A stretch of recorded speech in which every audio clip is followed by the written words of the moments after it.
Olá, estamos de volta com mais um episódio do Café com Lupe, um programa em que a gente realiza um bate-papo com o nosso presidente nacional do PDT, Carlos Lupe, para ele trazer um pouquinho para a gente do panorama da conjuntura nacional e principalmente do Partido pelo Brasil.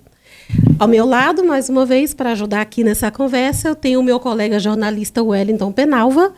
E agora a gente passa a palavra para o nosso... Antes da palavra, eu quero meu cafezinho. Traz meu cafezinho, café com Lupe. Sem café, não existe. Quero verdade. Café. Essa é a atração principal do Café com Lupe. Meu café. Isso. E olha, tá bom, tá quentinho. Para quem olha bem, tem até fumaça. Você não quer café, não? Mas é só pro Lupe o café? Não, é do Lupe para todos. Ah, muito bom. É café com Lupe, né? Então... Todos têm direito ao café. Primeiro, nós estamos aqui fazendo o que é o nosso dever, nossa obrigação, que é dar uma satisfação, que é dar transparência, que é falar tudo que é a nossa militância, que é o nosso simpatizante, que é aqueles que gostam do trabalhismo, o trabalhismo de verdade. Aqui minha canequinha, que bonitinha a canequinha que eu ganhei. Trabalhismo verdadeiro. Dá para sair bem aí na vídeo? Aqui, ó, vou mostrar aqui para vocês, ó. Os companheiros me deram. Tô bem melhor do que eu sou, né? Mas o negócio ajuda, né? Mas é isso, é pra gente bater um papo, a gente conversar, pra vocês me provocarem, eu responder. Só não vale xingar a mãe, o resto pode tudo. Olha, hoje a gente preparou aqui umas perguntas bem... A gente vai entrar um pouquinho mais em algumas searas, mas como o senhor mesmo falou, é para que a militância se sinta aqui junto com a gente, né? Claro. Nessa conversa. E falando em militância, falando na militância se sentir aqui conosco, presidente, a primeira pergunta que a gente quer fazer para o senhor é algo que deveria ter sido perguntado no primeiro Café com Lupe. Mas antes tarde do que nunca, né? Claro. Uma coisa que foi muito comentada pelo partido, não só pelo partido, mas por várias pessoas com as quais a gente conversa a respeito dessa CPMI do INSS, foi a postura do senhor ali. É inegável que foram 10 exaustivas horas, né? A gente pode inferir, quem estava lá e o senhor sendo inquirido ali daquela forma, melhor do que ninguém pode dizer como é que foi. E o que impressionou todo mundo foi a postura segura, tranquila do senhor ao longo daquelas 10 horas em que o senhor foi questionado com perguntas lícitas, mas também alvejado com muitas críticas duras e muitas perguntas capciosas mesmo, que pareciam realmente só querer levantar ali gravações para as postagens, para os likes desses parlamentares sensacionalistas que hoje inundam o Congresso Nacional, né? E a pergunta que ficou no ar é: aquela postura do senhor ali, ao longo de todo aquele inquérito, é algo que é resultado da sua experiência política ou da sua trajetória dentro do PDT, ou tem também a marca da trajetória do Carlos Roberto Lupe, né, que vem desde antes? Olha, um pouquinho de cada um molhinho desse tempero que você está colocando. É muito difícil, viu? Você ficar... Não foram só 10, foram 10 horas e meia. Sendo inquirido, realmente com a minha consciência limpa, tranquila, de sempre procurar fazer o melhor para quem precisa, a gente se sente muito injustiçado, né? E a gente fica até com uma ira santa. Minha ira santa ficou reprimida, porque eu não podia passar do meu limite, é o que eles queriam, me provocar, eu destemperar, mas eu segurei a onda. E para mim foi muito importante, primeiro, o papel da CPMI. Eu sou parlamentar de inquérito, quer lacrar, né? Quer fazer matéria, quer te esculhambar, não só comigo, com todos.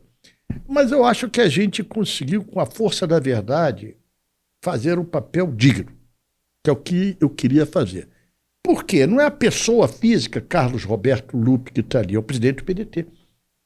E como presidente de uma instituição, com a história que tem o PDT, o trabalhismo, com as figuras que representam a nossa história, começa lá com Getúlio, Pasqualini, João Goulart, Leonel Brizola, dentre outros, esses são os próximos mais importantes, a gente tem muita responsabilidade na hora de enfrentar uma situação adversa como a gente teve que enfrentar. Eu estou tranquilo, você vê que é o seguinte, foi feita, está sendo toda hora, não citam meu nome, ninguém diz assim, eu tive com o Lupe, eu comecei com o Lupe, eu passei alguma coisa, nada. Por quê? Porque não tem. Então a verdade... ela liberta. A Bíblia diz isso. A verdade vos libertará. A verdade liberta. porque ela tem uma força que nenhum ser humano consegue conter. Por mais que a maldade, por mais que a intriga, que a inveja, que a blasfêmia queira vencer, a verdade cria um escudo para a gente. Um escudo invisível, que é a força que ela tem para combater a mentira, para combater aqueles que querem o mal, né? A força da verdade cria aquilo que eu te falei, um cordão de proteção para a gente. Eu trabalhei com ela o tempo todo, então eu fico absolutamente tranquilo como estou agora em dizer que cumpri o meu papel como dirigente partidário, com todos os erros e defeitos que eu tenho, não sou humano, mas com uma tranquilidade que sempre procura fazer o melhor para quem precisa da gente, que é o povo mais humilde. Bacana. Então quer dizer que uma das receitas é exatamente a consciência tranquila, né? Não é nem receita, né? Baiano, sabe? O Ed, tudo bom, é baiano. Baiano é bom. Bahia, tudo começa pela Bahia. Tudo começou pela Bahia. Mas é a consciência tranquila, mas é também a força de a gente ter coragem de fazer um enfrentamento político. Eu sei o que está atrás disso. Eu sei os inimigos que o trabalhismo conquistou ao longo dos anos. Eu sei que ali, no Ministério da Previdência Social, eu briguei com o banco, o sistema financeiro, eu saí com a mais baixa taxa de juros da história dos consignados. E o negócio foi tão forte que eu falei, olha, cuidado que eles querem mexer nisso. Tá, até agora aí não mexeram na taxa. Se mexer tem que baixar, porque a taxa do Banco Central agora começa. Os americanos estão baixando aqui, copia os americanos. Então eu penso que com toda a distorção, com todas as blasfêmias, a verdade vence. E ela vai acontecendo. Cada hora que vai um falar, cada hora que questionam, vai a verdade vindo à tona. E quem tiver que pagar, quem roubou, quem desviou, cadeia neles. Ô, Lupe, a CPMI ela tem um papel também de deixar a população a par do que está acontecendo, de esclarecer a situação da população. Agora, como na sua audiência, por exemplo, que durou mais de 10 horas, outras também são extenuantes e se perde muito tempo com lacração, com aqueles parlamentares que querem ali repetir causar... a mesma coisa. Exatamente.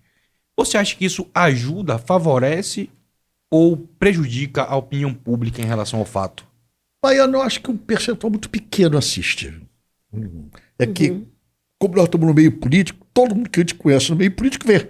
Agora, a população não. A população... Você acha que a população vai ficar 10, 11 horas assistindo o depoimento? Não fica, tem que trabalhar, tem que fazer a comida do filho, tem que levar para o colégio, tem que sobreviver. Então, o mundo político é que repercute. O mundo político é que fica atento para ver as suas falhas, que no mundo político é isso, né? Pessoal, quando você vai bem, não tem manifestação. Foi bem. Quando você vai mal, viu aquilo que ele falou e tal, então vive de diminuir a competência, de lacrar, como fala hoje na juventude, as imagens, os efeitos nocivos, ruins que você possa ter em alguma fala. Mas o público não. O público em geral não toma conhecimento. O público em geral quer, que já está acontecendo, a devolução do dinheiro. Perfeito. E é gozado isso, as pessoas têm que entender isso. Primeiro, esse desconto associativista é feito entre a pessoa física que foi ao sindicato, à associação, para pedir alguma coisa, e a associação que se formou para isso. Em tese, as associações tinham que fazer o quê? Ofertar serviço, ofertar assistência médica, algumas dão até auxílio funeral, auxílio médico, algumas dão realmente, outras, a maioria, até pelo que está sendo colocado, não faz. Então é entre dois particulares, entre a pessoa física, o aposentado, o pensionista, e a associação. O que o INSS tem que fazer nisso? Por que o INSS tem que ser intermediário? A única coisa que eu me irrito comigo mesmo... É uma crítica antiga do senhor isso. Mas me irrito que eu não mudei, eu não consegui, porque isso tem que ter projeto de lei. Eu devia ter brigado mais para que acabasse. Isso agora acabou. Não pode mais ter o desconto em folha, que é a grande malandragem, é o desconto em folha.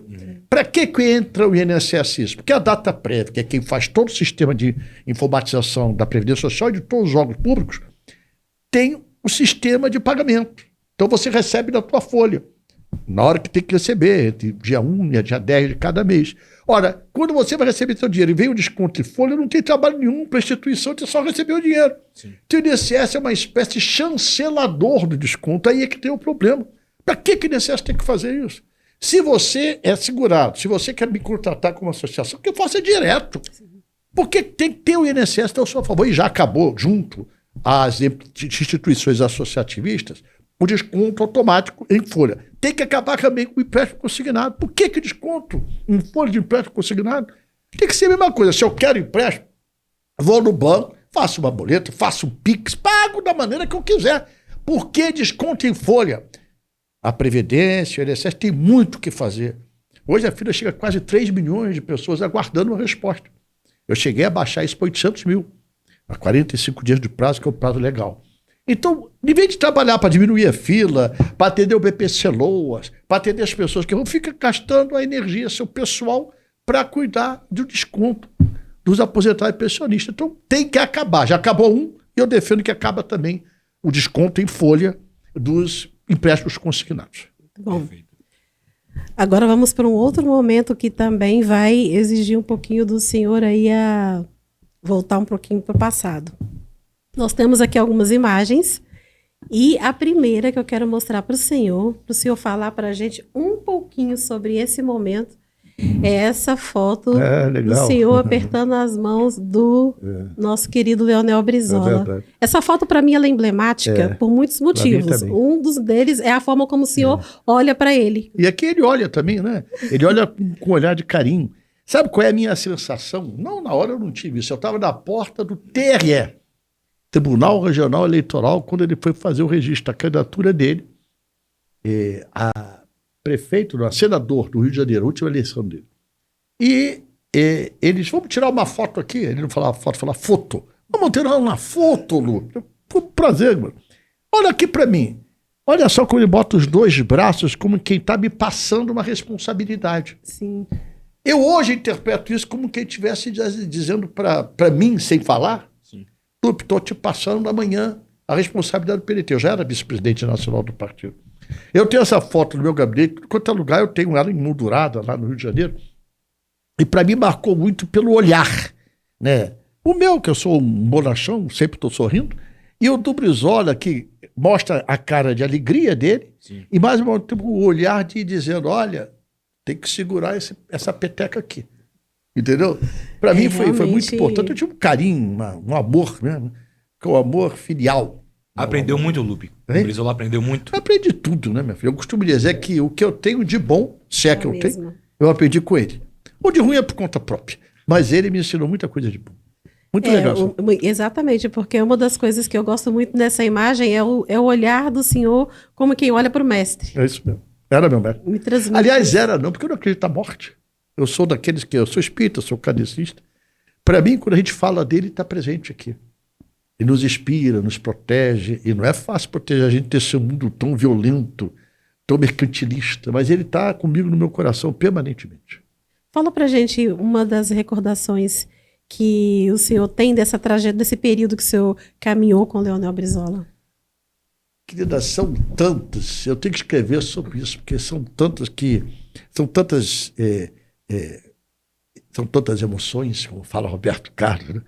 Mas ele tinha umas questões assim. Por exemplo, eu me lembro que na última convenção nacional, eu era tesoureiro do Partido Nacional e tesoureiro da fundação do partido. E eu falei assim, governador, eu estou com muito trabalho, tesoureiro nacional, tesoureiro regional, tem mais uma tarefa para tu. Mas, governador, querendo me livrar dos problemas, tu vai ser vice-presidente nacional. Só que, na época, eram 4, 5 vice-presidentes. Era o Jackson Lago, Neiva Moreira, Colares. Qual é a vice? Não, tu vai ser meu primeiro vice. Governador, como é que eu vou ser seu primeiro vice com tantos nomes mais importantes, mais renomados que eu? Não. Atenção, eu tenho que renovar. Segundo, você tem que aprender uma coisa, meu filho. Quanto mais trabalho se tem, mais tempo tem para se trabalhar. Essa frase virou um lema na minha vida, sabia? Quando eu tu está trabalhando muito, mas eu gosto, em primeiro lugar. Segundo, quanto mais trabalho, mais eu tenho tempo de trabalhar. Isso marcou muito, mostrou primeiro para mim a concepção de que só o trabalho dignifica o ser humano. Só o trabalho nos dá condição de vencer todas as vicissitudes, é uma palavra bonita, né? Vicissitudes, o homem do direito gosta de usar, muito linda essa palavra. As dificuldades, né? Só o trabalho dá a gente capacidade de resistir, de sobreviver. Só o trabalho dá dignidade. Só o trabalho dá a gente a condição de sustentar a nós e a nossa própria família, o que dá dignidade. Então, o trabalho é a fonte da existência do trabalhismo. É isso, é o trabalho, a tese do trabalho. Pasqualini já falava, o trabalho nada mais é, capital nada mais é, repito, capital nada mais é do que trabalho acumulado. Olha a frase. Capital nada mais é do que o trabalho acumulado. É o trabalho que gera o capital, não é o capital que gera o trabalho. Então, o trabalho é querer contribuir com sonhos, querer acreditar que vale a pena fazer a política por ideias, por projetos, né? Com a diferença que temos, nós somos assim, o Brizola falava muito, nós não somos uma ovelhinha, branquinha, bonitinha, igualzinha, não somos, nós somos diferentes. Nós somos uma nação miscigenada, misturada. Né? Ah, por que vocês estão a PT? Nós apoiamos o PT porque somos igual ao PT? Não. Mas então o PT e essa direita raivosa que representa Bolsonaro, não tem dúvida de que o nosso lado é do lado do PT, do lado do Lula. Tem muitos que vocês viraram o puxadinho do PT. Deu antes ser puxadinho do PT, ser linha auxiliar do bolsonarismo, dessa direita raivosa, dos torturadores, daqueles que oprimiram o povo brasileiro, daqueles que são corresponsáveis pela morte de mais de 700 mil brasileiros quando negaram a aceitação da vacina para a Covid. E é uma afirmação completamente inverídica, porque o PDT acumula 3 candidaturas próprias nas últimas 5 eleições, né? E as 3 com o próprio Ciro Gomes. Ciro Gomes, nós apoiamos ele quando ele foi candidato pelo PPS, 2 vezes que a gente, e o Cristóvão, logo que o Brizola morreu. Então, não é a tentativa de nos desqualificar. Mas olha, isso passa. Eu já vi tanto filme passar, eu já vi tanto enredo passar. A verdade é um instrumento libertador. O que o PDT está trabalhando hoje? Primeiro, nós temos que ter a cláusula de desempenho. Conseguir fazer, pelo menos, 9 deputados federais em 13 estados, percentual de votação. Então, eu quero fazer nos 27 estados. Estou trabalhando para isso. Estou hoje indo para o Rio Grande do Sul, depois eu vou para o Ceará, estou viajando no Brasil todo, tive Espírito Santo, Bahia, eu estou andando muito. Para quê? Para fortalecer a nossa causa. Eu tenho a pretensão, nós temos hoje 17 deputados federais. Minha pretensão é fazer de mais de 30, 33, 35. Porque aí você começa a dar voz e importância. A importância do partido político vem pelo voto. Tem jeito. Sim. Pela representação política, pelo número de deputados, pelo número de vereadores, de prefeitos. Isso é o mundo real. Senão a gente vira um gueto. A gente acaba num guetozinho, num cantinho, sem voz, sem voto. O trabalho que a gente tem agora é para provar a todos que o trabalhismo ainda continua uma corrente de pensamento muito, muito em vigor, muito entrosada, conectada com o povo brasileiro, é fazer o PDT crescer. Essa é a minha principal tarefa daqui até outubro do ano que vem. Como é que está o Partido Lupe nos estados? Eu sei que no Rio Grande do Sul a gente tem uma grande possibilidade com o Juliano Brizola, no Paraná com Requião e em Minas com Calil. Com Calil, exatamente. Essas são as nossas 3 prioridades. Wellington, baiano. Por quê? Porque nós temos que concentrar a força onde a gente tem possibilidade real. Né? Então, Rio Grande do Sul, a Juliana foi candidata a prefeita de Porto Alegre, teve 20 pontos, quase foi para o segundo turno. Mas ela, além de ser uma guerreira, uma mulher que já foi 3 vezes deputada estadual, perdeu a eleição para federal por 300 votos, foi candidata a prefeita da capital, que tal ressonância, né? Ela é Juliana, é mulher, tem experiência e é Brizola. Então tem todo o histórico que no Rio Grande do Sul, principalmente, todo o Brasil, mas no Rio Grande do Sul principalmente, o brizolismo representa. Então ela lidera todas as pesquisas. Agora até tento colocar uma questão familiar para diminuir a votação dela. É sempre assim, olha, quem vê sabe. Essa manipulação da direita, quando vê alguém, nós no campo popular, de centro-esquerda crescer, é sempre assim. Sempre quer abrir uma tampa de um caixão para tirar defunto para ser fantasma da gente. Sempre puxam por baixo. Sempre, mas a gente não tem medo, não. A Juliana é uma pessoa que sempre cuidou da avó. Ela, dos netos, foi escolhida para cuidar dela. Ela cuida da avó há mais de 20 anos. Há mais de 20 anos, não é agora. Aí vem, não sei o que, porque ela tinha conta conjunta. E sabe como é que a conta conjunta sempre tem confusão. E o que é isso? Briga de família. É um tio, irmão da mãe dela, filho da avó, que entra nisso porque quer mais dinheiro. Então é doloroso, sabe? Mas eu acho que é errado você entrar nessa questão familiar na política. Quem pensa que isso prejudica, está se enganando. Ela vai crescer, porque todo mundo começa a pensar, mas vem cá, por que só agora estão falando desse negócio? Por que não falaram antes? Por que ela está liderando, está falando isso? Então, a Juliana, para mim, é um nome que vai para o segundo turno, lá no Rio Grande do Sul, indo para o segundo, ganha eleição. Paraná, o Requião Filho, é uma surpresa, parece com 25%, 26%. Sim. Na frente dele só o Moro, o injusto. Chama de o injusto. Então, tá lá o Moro na frente, mas com a diferença é que o Requião tem tudo para ir para o segundo turno. Ele tem a tradição, o pai dele, Roberto Requião, filhoso também, senador, 2 vezes governador, prefeito de capital. Ele tem todo o DNA da experiência do pai. E é jovem. Teve aqui na filiação, guerreiro, né? Bem afeiçoado, mulherio gosta. Então, bonito. Tá o Requião lá. E em Minas nós filiamos o Calil. Nós já tínhamos apoiado ele nas 2 eleições dele para prefeito, de governador também. É um mineiro típico. Como eu chamo de mineiro típico? Primeiro, é um ex-presidente do Atlético de Minas Gerais. Clube popular, grande. Então, tem vínculo com o povo. Segundo, foi um prefeito muito popular, fazendo um trabalho muito próximo às favelas, comunidades, a educação de qualidade. É um homem muito simples e de uma linguagem muito fácil de entender. Calil, escreva, vai ser o próximo governador de Minas Gerais. Se a gente ganha nos 3, já imaginou que festa? Esses que querem nos enterrar vão ter que ver a nossa ressurreição. O senhor falou na Juliana Brizola, aproveitando então esse momento que a gente vive com essa alegria de ter mais um Brizola ali despontando nas pesquisas, né? E uma mulher, né? Como o senhor também mencionou. O que precisa para que o partido possa... como que o partido tem atuado para fortalecer ainda mais as candidaturas femininas e fortalecer o protagonismo da mulher na política? Você sabe que eu gosto de música, então sempre vem uma lembrança musical. Você está me lembrando agora de uma das primeiras músicas, que não acabou não sendo oficial, da campanha do Brizola em 82. Era o Tainha, era um companheiro nosso, foi candidato a vereador, ele e o Tangerina, cada... PDT popular, Tangerina, era um motorista de táxi, e o Tainha, estadual e federal.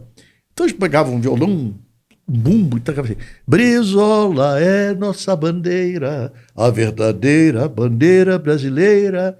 PDT apresenta para você os candidatos que você deve escolher. Brizola para governador, Saturnino Braga é o nosso senador. Brizola para governador, Saturnino Braga é o nosso senador. Café Clube também é cultura. Eu estou lembrando disso porque você falou da Juliana, da mulher. A melhor forma que a gente pode ter para dar à mulher a importância que ela merece é dar o protagonismo na política. Juliana vai ser candidata a governadora, entendeu? Ela tem punch, ela tem presença, ela tem história, ela tem discurso. Melhor maneira que o partido como o nosso tem para valorizar a mulher é dando a ela protagonismo. Aqui em Brasília, a Leila, a senadora Leila, a nossa candidata à reeleição, da guerreira. Vocês podem ver, não tem nenhum senador do Brasil que chegue perto da Leila em termos de postura, de coragem. Tem homem que se treme de medo da Leila, escreve o que eu estou te falando. Lá no Rio, a delegada Marta Rocha, então mulher de fibra, guerreira, está como secretária municipal, vai ser a nossa federal, se Deus quiser, puxadora de voto, está elegendo o PDT no Rio de Janeiro. A Flávia Moraes, em Goiás, nossa deputada federal, a mais votada do PDT de Goiás. Quer dizer, nós estamos espargindo a representação feminina. Só assim você consegue cumprir com o nosso dever. Não adianta dizer só a favor da mulher, vou defender a mulher, tem que dar protagonismo. Fazer das mulheres protagonistas da sua própria história. Legal.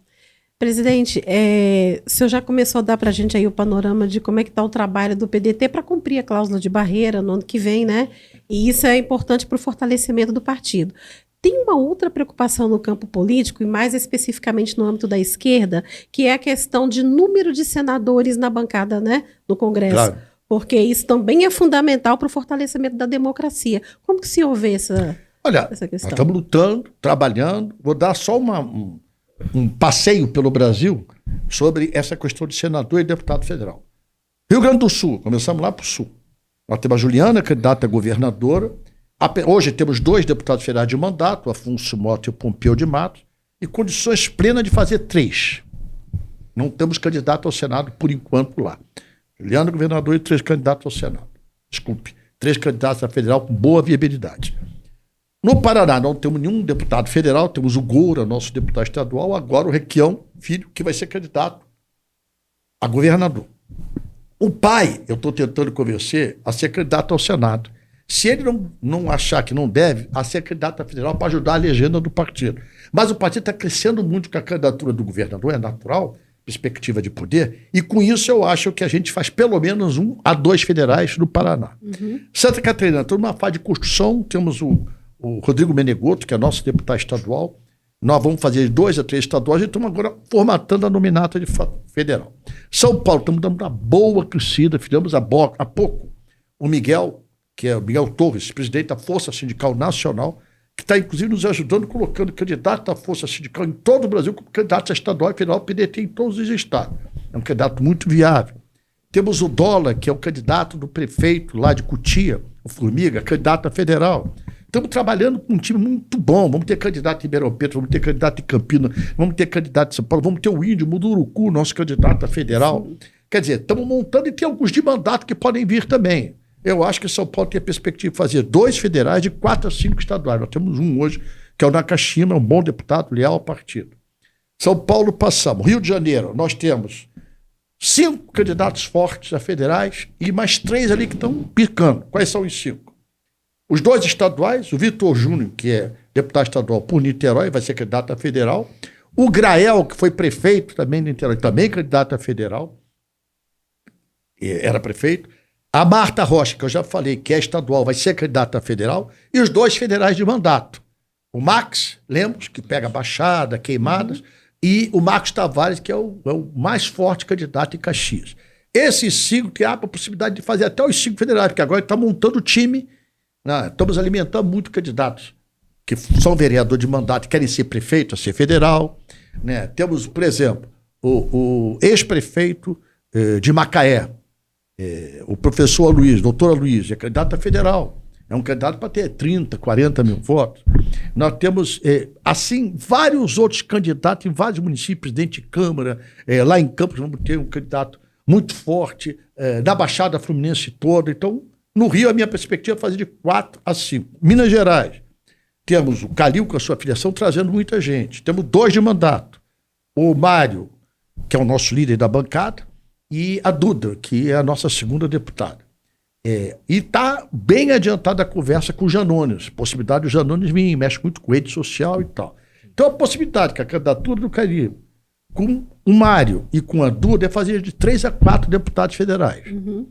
Espírito Santo, nós vamos ter o Sérgio Vidigal filho do ex-prefeito Sérgio Vidigal, candidato federal muito forte. Ele sai lá da cidade dele,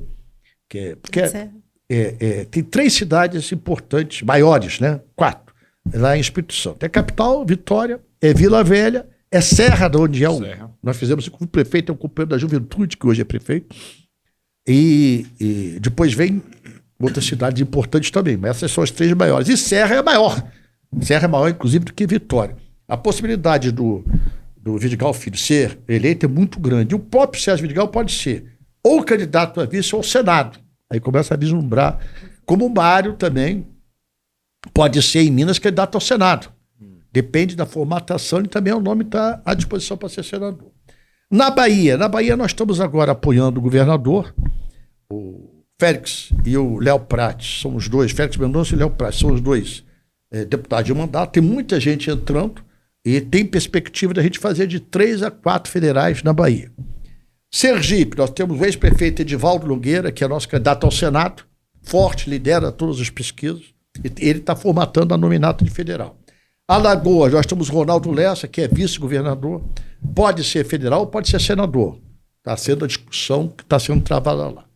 Pernambuco, temos o ministro Vone, tem muito bem encaminhado a vinda do Túlio Gadelha, que provavelmente é o nosso, vai ser o nosso puxador de legenda como deputado federal. E tem muitas conversas, perspectivas boas lá em Pernambuco. Paraíba, nós fizemos uma aliança com o atual governador,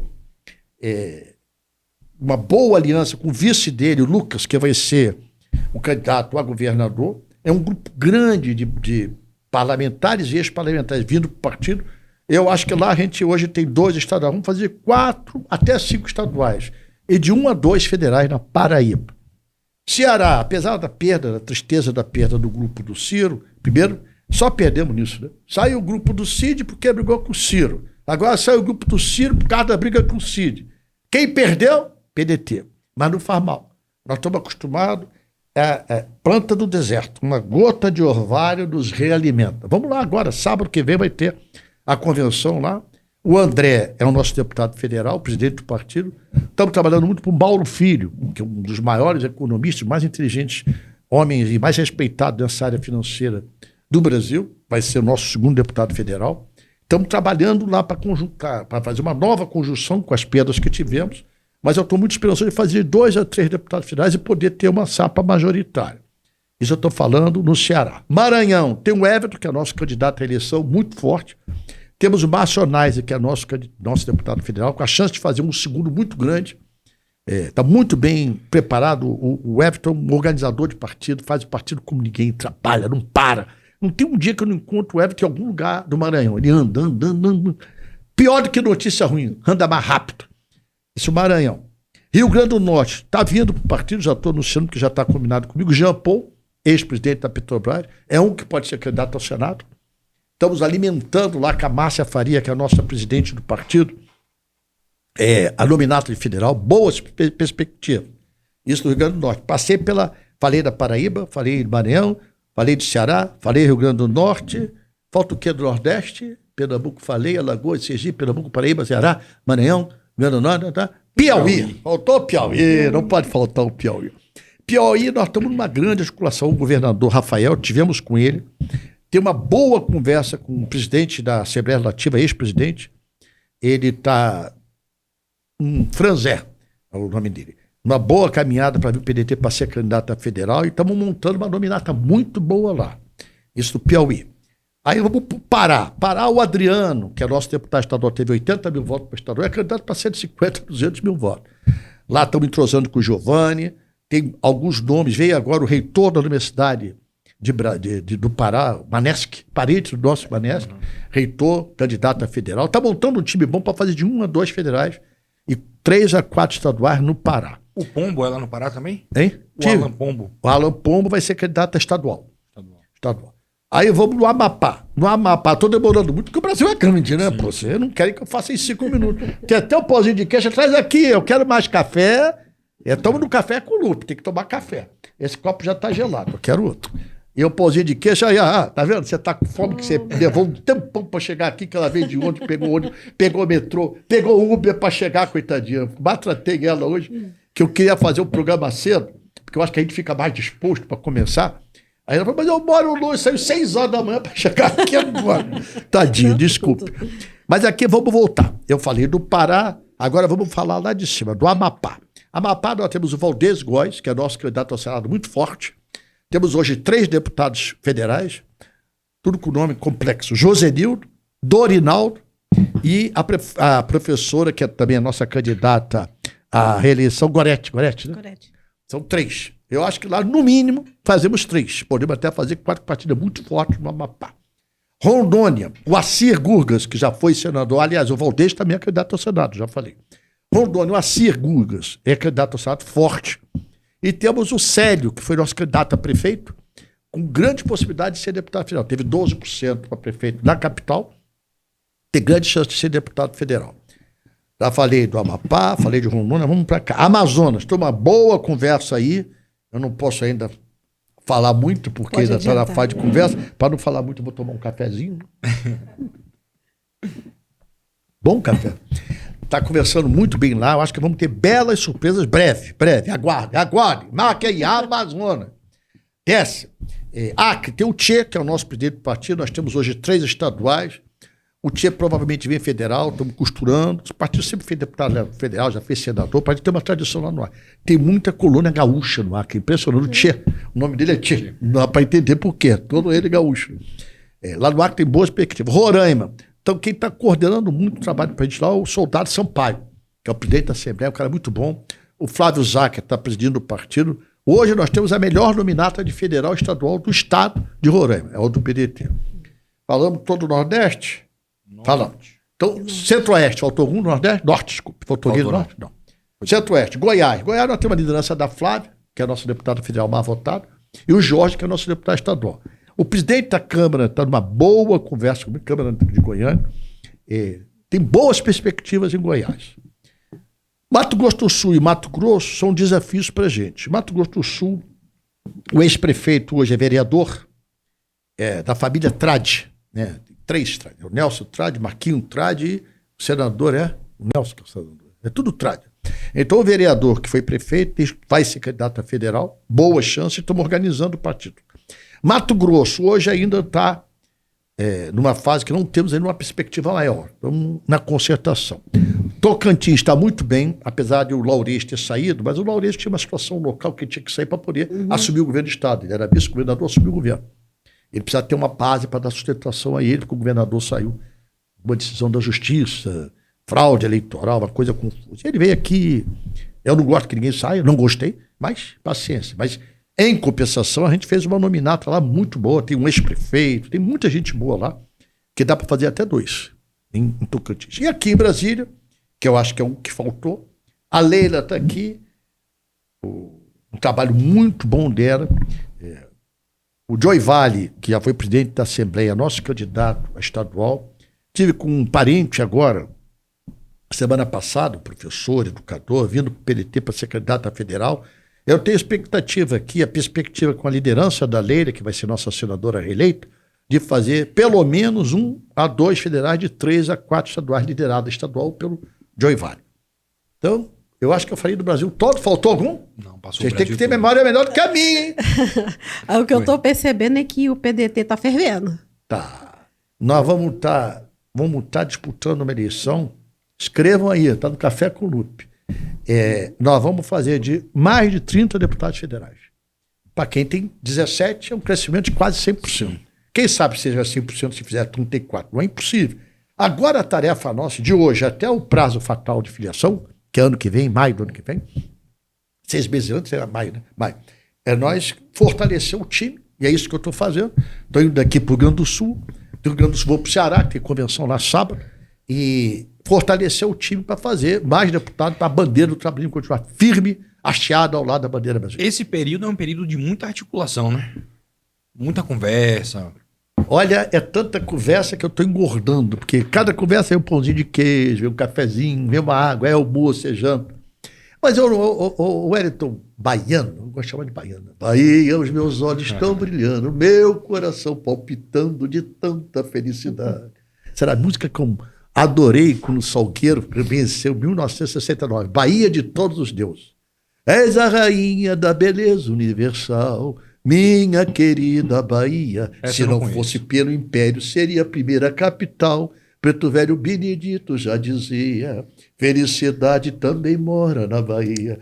Suas praias, suas glórias, seu nome é tradição. Bahia do velho mercado, subida da Conceição. És tão rica em minerais, tem cacau, tem carnaúba, famoso jacarandá. Terra abençoada pelos deuses, e o petróleo a jorrar. Nega baiana, tabuleiro de quindim, todo dia ela está na igreja do Bonfim. Oi, na ladeira tem capoeira, zum, zum, zum, zum, zum, zum. Capoeira mata, não é bonito? Bonita. Samba Enredo do Salgueiro, campeão, foi onde? Eu conhecia. Você nunca ouviu? Que coisa absurda, que baiano que não sabe o que é a Bahia. Você sabe, Carlos Lupe também é cultura.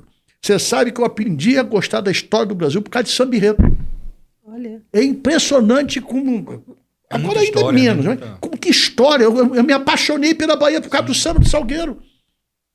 Eu me apaixonei pela Mangueira por causa de lendas e mistérios da Amazônia. Samba Enredo, lendas e mistérios da Amazônia. Fez esse samba original. Dizem que os astros se amavam, mas não puderam se casar. A lua apaixonada chorou tanto que no seu planto nasceu o rio e o mar. Olha que coisa linda, que poema! As pessoas não acham que samba enredo é só o oba-oba, não é não. Primeiro, a escola de samba fica um ano preparada. Acabou o carnaval, já começa a organização para o carnaval. Segundo, uma disputa, eu sou salgueirense, fanático, é uma disputa fervorosa, é disputa mesmo, não é fácil. Organizar, eu já desfilei várias vezes, quando você vai num desfile, tem nada a ver com o que a gente está falando, mas já comecei a falar mesmo que vai. Café com Lupe, vocês têm que aturar, quem quiser. Quando a gente vai numa escola de samba para desfilar, na concentração é uma bagunça. Você não imagina que aquilo vai dar certo. Que uma conversação, nego bebe, toda, uma bagunça. Quando começa a bater a bateria e a escola de samba entra, é outra. é outra. Tudo ficou organizado. Olha só que experiência. Estou enchendo o saco com isso? Não, além do que também é uma grande fonte de emprego, de trabalho, né? Trabalho. Ao longo do ano. Olha só o que é a história. Quando a gente tá velho é uma desgraça. Tem tanta história. Eu assisti, ninguém me contou. Clara Nunes foi a primeira mulher a puxar um samba enredo na passeada do samba, né? Na escola do desfile de escola de samba, ainda não era aí na passarela. E ela fez o chamado esquento. O que era o esquento? Antes da escola entrar, no setor popular, ficava puxando um samba para fazer a esquenta da torcida, das arquibancadas. Então. E ela, Paulinho da Viola, nunca vou esquecer isso. Era uma mulher que estava lá na arquibancada popular, ficava na Presidente Vargas. As arquibancadas eram montadas em cima do canal do Mangue. Que aí as necessidades iam pro canal, né? É verdade. E eu assistia ali, era tábua, corrida, e a gente assistia. E a Clara, o samba enredo, foi o Rio que passou em minha vida, o Paulinho da Viola, perdeu.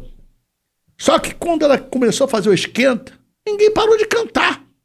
Foi um rio que passou em minha vida e meu coração se deixou levar. Foi um rio que... Coisa linda, era emocionante. Você sabe que isso fica na memória da gente? O senhor está me fazendo vir duas perguntas aqui. Primeiro, o senhor nasceu em São Paulo, não foi? Sou campineiro. Com que idade o senhor foi para o Rio de Janeiro? 3 anos. Nem água tomei lá, porque não deu tempo. Era só mamar na mãe, né? Então é uma história... parecido. É uma história bacana. Vovó, mãe de mamãe, pegou um Ita do Norte. Hoje virou café musical clube. Peguei um Ita do Norte e fui pro Rio morar. Adeus, meu pai, minha mãe, adeus, Belém do Pará. Saía de Belém do Pará, fazia toda a costa do Nordeste. Vozinha pegou ele em Recife, parou em Salvador, parou no Rio de Janeiro, mas ela ficou no Porto de Santos. Para quê? Para levar minha mãe pro tio, irmão dela, chamava-se Apolônio Cavalcante, que fez a primeira imobiliária de Campinas, imobiliária Cavalcante, era o primo rico. Tinha um carro Cinca, um carro grandão, um rabo de peixe enorme. Aquele carro era o seguinte, na poltrona dele você desligava, eu era criança, né? Você ia assim, cada vez que o carro virava, você balançava, tudo encerado, uma coisa linda, linda, linda, linda. E mamãe foi morar com esse meu tio, porque a mãe, vozinha, eu não conhecia meu avô materno, largou, como é no costume, homem safado, né? Larga a mulher com o filho e vai embora e deixou a minha avó criando. Minha avó era minha heroína mesmo, Pedrolina Lopes Cavalcante. Detestava o nome, gostava de ser chamada Iracema. E ela deixou minha mãe lá. Olha só, vozinha deixou minha mãe vindo do Ita do Norte. Vovô e vovó, paterno, vem da Itália. Primeira Guerra Mundial, fugido da Primeira Guerra Mundial. Param em que porto? Santos. Para onde eles vão? Campinas, para tentar a vida. Meu avô era músico, tocava violoncelo, sabe aquele violão metida besta, sim, grandão? Sim. Com Carlos Gomes, não é com qualquer um não. E tocava por prazer, montou um armazém de secos e molhados. Não é que era um armazém, secos e molhados. Papai, jovem, vai trabalhar onde? No armazém do vovô, que era num bairro chamado Cambuinha, lá em Campinas. Tá até hoje, agora virou bairro de rico. Na época, era numa casa, em cada quarteirão, não tinha nada. Mamãe ia fazer compra, e naquela época chamava, bota no pendura. Pendura era anotado para a pessoa depois pagar. E a mamãe todo dia praticamente queria ir fazer compra, comprar alguma coisa. O tio Apolônio ficou dando, acompanhou. Quando ele viu uma vez a minha mãe debruçada no balcão, conversando com meu futuro pai, tem que casar, caba safado. Porque ela estava debruçada, só isso. Acabou casando. Acabou. Papai, esse defeito grave, era viciado em jogo de cavalo. Perdeu tudo que podia, inclusive o armazém na corrida de cavalo. Aí teve que sair quase que fugido para o Rio de Janeiro. Foi aí que mamãe, uma trouxa de roupa, dentro de um lençol amarrado, levou eu e minhas 2 irmãs para o Rio. E quem estava já no Rio, vozinha? Essa Pedrolina Lopes Cavalcante. Detestava esse nome. Eu estou virando recordação aqui, mas vai, depois vocês editam aí, né? Porque a vozinha, ela não suportava. Pedrolina não é um nome muito bonito, né? E ela fazia muito sucesso na época, Demônios da Garoa, com uma música chamada Iracema. Iracema, nunca mais te esqueci. Iracema, meu grande amor, foi embora. Chorei, mas eu chorei de dor porque Iracema, meu grande amor, foi você. Minha avó, cada vez que eu ouvia essa música, chorava.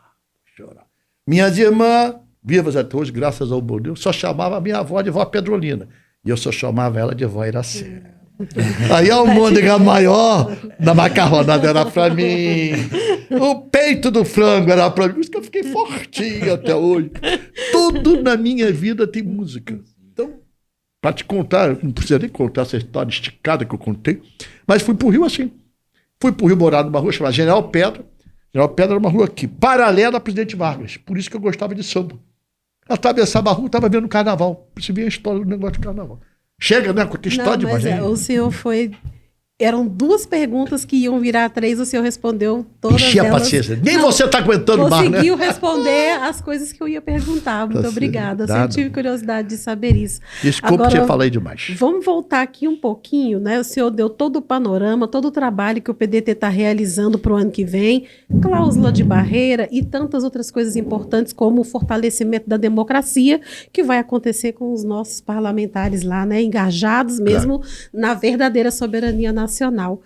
Falando em soberania nacional e falando em democracia, como que o senhor vê o arquivamento agora da Comissão de Ética do caso do Eduardo Bolsonaro? É surreal, gente, para pensar. Eu já vi deputado caçado por faltas consecutivas. Eu vou chamado decoro, falta de decoro parlamentar. O Glauber quase foi caçado, o Glauber Rossi, um grande deputado, por questionar de uma maneira muito dura, até de um nível muito forte demais, um outro parlamentar. Né? E o Bolsonarinho, protegido pela família, pelos amigos do rei, está trabalhando no Estado contra o Brasil! Contra o Brasil! Isso é um escândalo! Contra o Brasil! Eu quero saber como é que esses caras podem se dizer patriotas, desfilando lá em São Paulo com a bandeira do americano. E o cara não acontece nada, tá tudo bem. Se isso não é quebra de decoro, o que vai ser, né? É uma vergonha. O PT está organizando aí querendo recolher 51 assinaturas, que é o número necessário, né?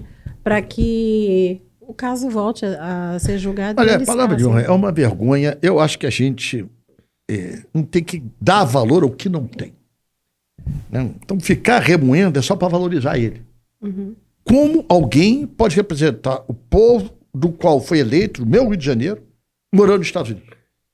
Como é que é isso? É só essa pergunta. Como é que é? Não funciona, não exerce o mandato. Não existe isso. É como você tivesse... trabalhei de home, como é que chama? Home care. Home office. Home office, é quase home care. Home office. Como é que pode isso?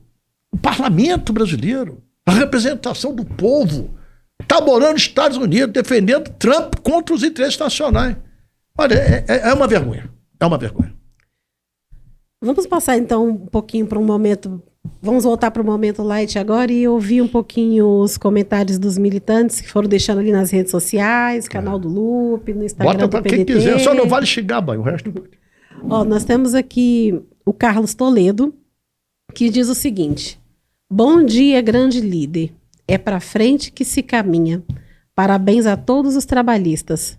Os meus parabéns ao irmão Carlos Lupe por ter uma equipe que abriu as portas, que me abriu as portas. O único partido que verdadeiramente representa o trabalhismo. Parabéns ao nosso conterrâneo Calil, o futuro governador de Minas Gerais. Cooperativo da melhor qualidade. Gosto muito dele e por isso que ele é amigo, né? Por isso que fala bem da gente. O Renan Presser fala o seguinte: o trabalhismo está encorpando e ganhando cancha. Parabéns, liderança. Obrigado, irmão. A Márcia Cristina Garcia Pereira diz o seguinte: Juliana Brizola dignifica a nossa legenda.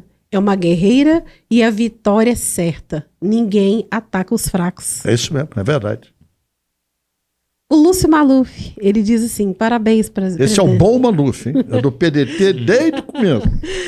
Ele diz: parabéns, Lupe. Período de ótimas notícias com a filiação de quadros de muito valor. Presidente reforçando o time para 2026. Tamo junto, Maluf. Obrigado, bom Maluf. E o Nelson Dantas diz o seguinte: Lupe, Você conduziu com equilíbrio um momento difícil dos primeiros 10 anos sem o grande líder Brizola. Devido às pressões externas, segurou bem o partido nos 10 anos seguintes, preparando a transição para novos líderes que possam honrar a nossa tradição de independência. É isso mesmo. Eu acho que agora nós estamos na fase de semear o que a gente plantou. O grande desafio é a gente saber se esse fruto dessa semente tem raiz profunda. Consegue representar a nossa história, a nossa luta, o nosso profundo amor ao povo brasileiro. Uma nação não existe sem povo. Você tem países no mundo, nações no mundo, que são nação até sem espaço físico para sê-lo. Pega aí a guerra da Palestina com Israel. Israel é uma nação, às vezes, em muitos momentos da história, sem ter espaço físico para ser.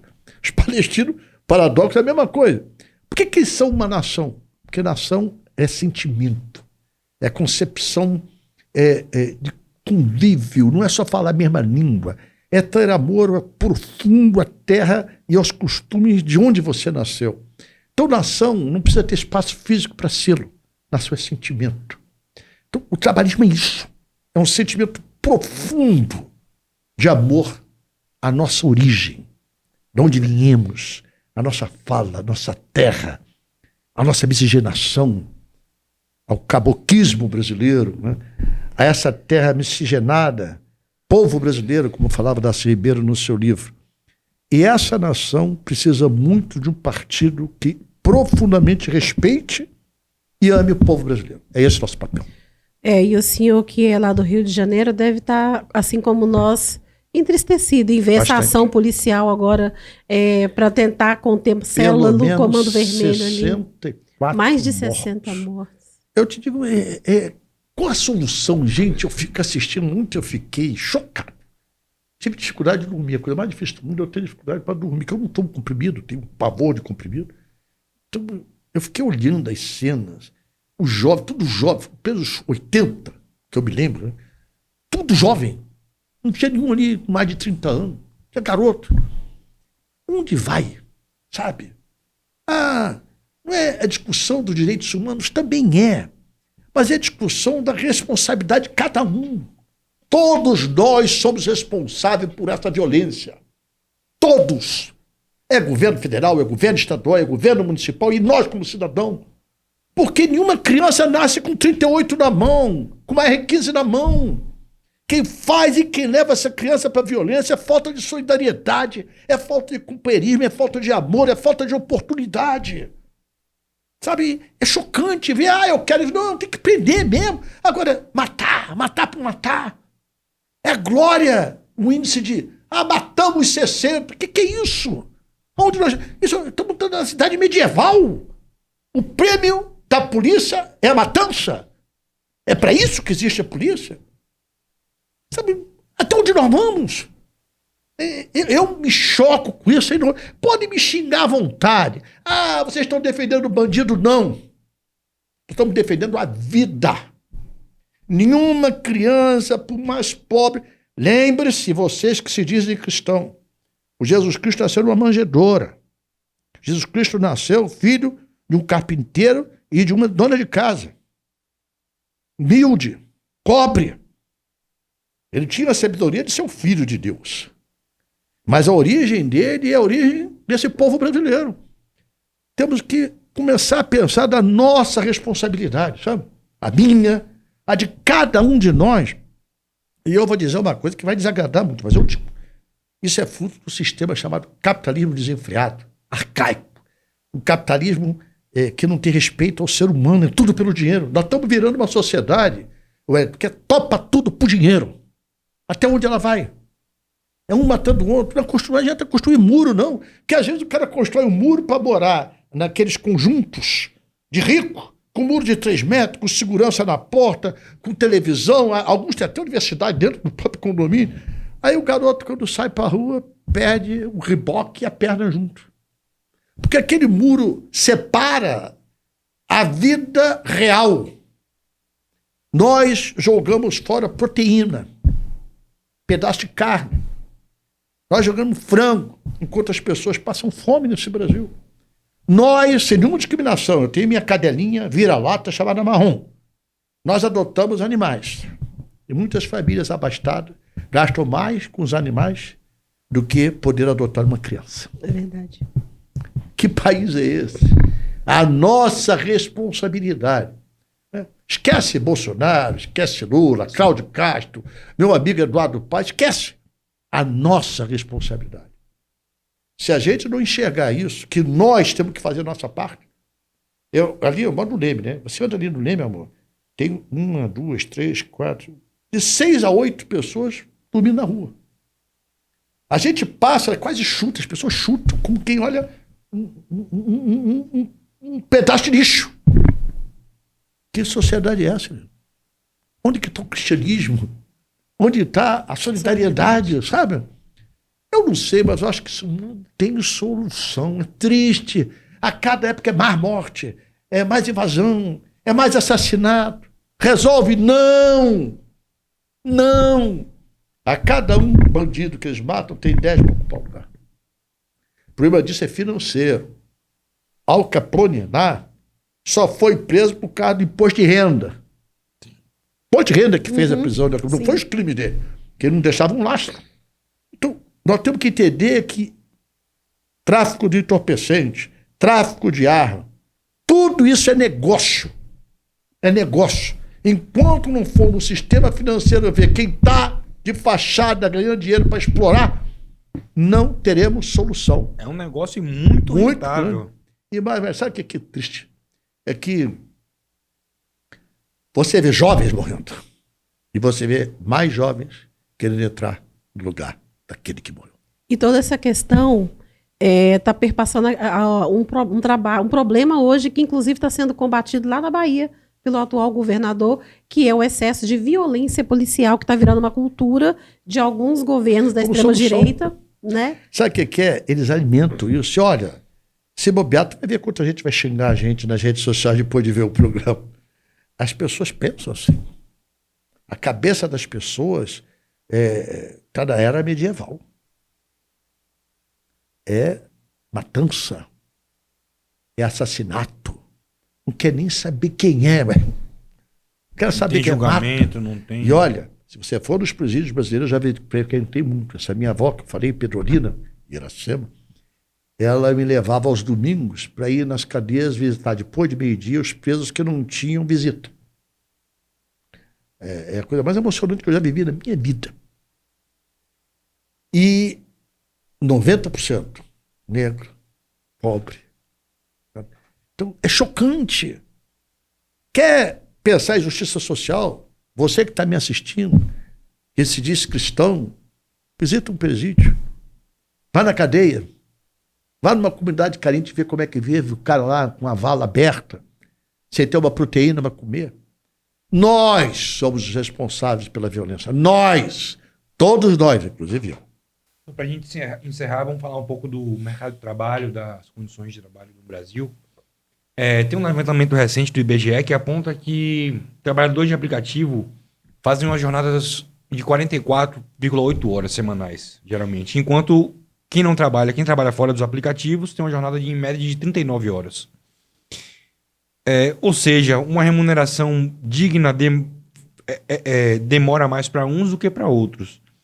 Qual o caminho do trabalhismo para a proteção desses trabalhadores? Wellington, é difícil a gente entender, porque hoje a cultura que está desenvolvendo na sociedade brasileira, do mundo, é a cultura do empreendedorismo. Todo mundo quer ter seu negócio. Ninguém quer ter patrão. É um pouquinho disso que acontece nos trabalhadores de aplicativo, no Uber e tal. Com isso, as pessoas se iludem. Se iludem. Elas acham, 2 anos, no começo esse Uber tinha dinheiro que ganhava 10, 15, 20 mil reais por mês. Agora foi um enxame de tanto Uber que caiu menos da metade disso. Então, parar para pensar o que o mercado de trabalho pode ofertar que dê à cidadania algum direito. Algum direito. Você trabalha como autônomo, você depois fica doente, quem vai pagar as suas contas? Você trabalha com autônomo, Você morre, o que, que você vai deixar para tua viúva, teu parceiro, tua parceira? As pessoas estão muito pensando no hoje. Esquece que depois de hoje vem amanhã. Então, nós precisamos pensar em mecanismos que fortaleçam a legislação trabalhista com menor custo também para o empreendedor. Porque o custo é muito alto. O custo é muito alto. Você, cada salário efetivo que tu paga um outro salário igual de impostos diretos e indiretos. Aí é que tinha que ter mais isenção. Não é isenção para exportação, não é isenção para quem não merece isenção. Isenção é para quem gera emprego. Para quem gera emprego. Essa é a discussão que tem que ser travada, na minha modesta opinião. Ok, presidente. Muito obrigada Eu que te agradeço. por mais esse bate-papo, por mais esses esclarecimentos tão importantes que o senhor trouxe para nós, para a militância, como o senhor falou, para os trabalhistas, para os simpatizantes do trabalhismo, para aqueles que se importam de verdade com o Brasil, né? Foi muito bom porque o senhor trouxe luz a, inclusive, como o PDT está trabalhando para continuar sendo essa resistência.